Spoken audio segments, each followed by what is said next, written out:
As I cannot show you who I am, had the idea to show you a photo of who me and David are, the project people. Me on the left, David on the right. We are friends from uni, so go back a bit. Cool. So we are HeartBeat. It was the two of us working on this project, hopefully more in the next iteration. So the idea was basically to build an app that aims to keep movements alive and visible in times of lockdown. Basically, because of COVID, a lot of the cool physical protests and movements we saw last year have kind of calmed down a bit, and people don't really have a consolidated space in order to kind of come together. The users will be able to see a map of demonstrations for causes in their communities or around the world. And then supporters will be able to register their heartbeat and help movements grow.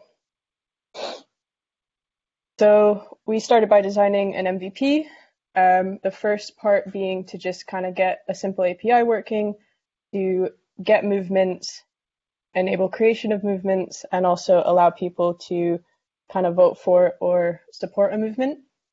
And then also implementing a WebSocket endpoint so that people who kind of go online to watch the movements get real-time updates and basically feedback from the server to see it grow. And then clickable movements that show up on a map. We got two of those done. David and I basically have mostly back-end experience, so we struggled on the front end. Yeah.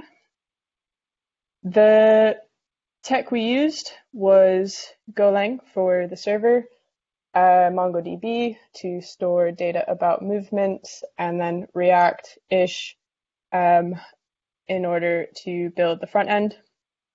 At the bottom of that slide, you'll see that there's a GitHub repo, so feel free to have a look through the code if it seems like it would be interesting to you or if you would like to contribute.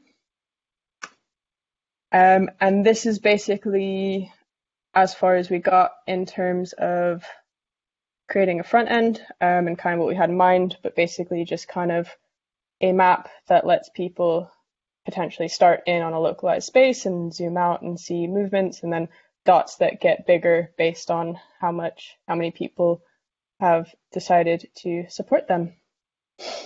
And now I hope you like curl commands, because I'm going to show you some curl commands and demonstrate how the server works. So the first thing we have is our endpoint, which basically we use to get movements. There's nothing in the database right now, so nothing's been returned.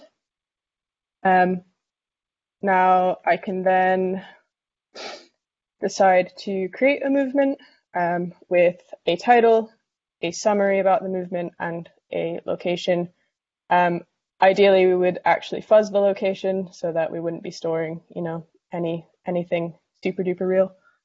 So if we post that, we see we get a response down here, which contains the ID of the movement, which I will copy and save for later. And if we run that get command again, we see that that movement now lives in the database. Now, for the fun bit, we can let people vote for a movement. So as you see here, someone has connected to our website and they currently do not see anything, no updates. If I run the command to vote, but replace this ID with our new movements ID, then we go back and we see we've gotten some data. That is the ID of the movement and the count that someone has voted. So if I do that a few more times and then potentially create a second movement and vote for that one. We go back to our website and we see we have our original movement we created and the counts for the votes, as well as our second movement that we created. And basically what this is meant to demonstrate is the fact that we can get real-time updates from the server to a website saying that someone has made a vote. Future work, ideally, we'd like to implement a front end. I think that is our next logical step in this project. Secondly, authentication. So we would like to have different user journeys, basically whether or not someone is signed in, and potentially some vetting for people who actually create movements. We don't want non-users to be able to spam or something like that. Accessibility. I really liked how in the first presentation they mentioned the SMS collection. That is something else that we were thinking about. We want people to be able to participate in this application regardless of the device that they have, and basically make it as accessible as possible.